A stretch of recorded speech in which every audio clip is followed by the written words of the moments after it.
Basically Ahmedabad, Surat અને વડોદરાની મુલાકાતમાં આવ્યા છે. આજે જે ટ્રિવાન્ડ્રમ કોર્પોરેશન અલગ ટીમોથી જે ટીમ આવ્યા છે એમના સાથે અહીંયા ચૂંટેલા પ્રતિનિધિઓ વડોદરા મહાનગરપાલિકા તરફથી એક મુલાકાત પણ કરવામાં આવી છે. વડોદરામાં શું શું થઈ રહ્યા છે એ બાબતનું પણ તમામને માહિતગાર કરવામાં આવ્યું છે. મોસ્ટલી પોલિસી ડ્રિવન અપ્રોચમાં અમે શું કામ કરી રહ્યા છીએ એમને અમને માહિતગાર કર્યું અને કેવી રીતે ટ્રિવાન્ડ્રમમાં પણ આ રીતનું બેસ્ટ પ્રેક્ટિસીસ એડોપ્શનમાં જઈ શકે. વોટર ટ્રીટમેન્ટ હોય, સીવેજ ટ્રીટમેન્ટ હોય, પ્રધાનમંત્રી આવાસ સ્કીમ હોય, અદરવાઇઝ અલગ અલગ સ્કીમના કેવી રીતે અમે લાગુ કરી શકાય એ બાબતનું ઘણા ચર્ચાઓ થઈ છે. તિરુવનંતપુરમના કાઉન્સિલરોને મુલાકાત માટે બોલાવ્યા હતા. ત્યારે ગુજરાત એ ભારતના વિકાસનું ગ્રોથ હબ છે. તિરુવનંતપુરમના કાઉન્સિલરોની ટીમ આવી છે. આજે 5 જેટલા કાઉન્સિલરોએ વડોદરાની મુલાકાત લીધી છે. 3 ટીમમાંથી બાકીની 2 ટીમ અમદાવાદ અને સુરતની મુલાકાતે જઈ રહી છે.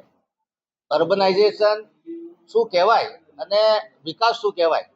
કહેવાય કે જે સૌથી વિકસિત રાજ્ય કહેવાય તો ગુજરાત કહેવાય.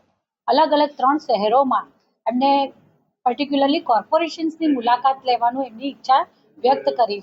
વડોદરા શહેરનું આપણું જે નળ ગટર અને રસ્તા સિવાયના પણ અઢળક અનેક આયોજનો છે. આપણે જાણીએ છીએ તેમ એમને સુએજ ટ્રીટેડ વેસ્ટ વોટરને આપણે જે રીયુઝ કરી શકીએ છીએ, જે ઇન્ડસ્ટ્રીઝને સેલ કરી અને ઇન્કમ જનરેટ કરીએ છીએ.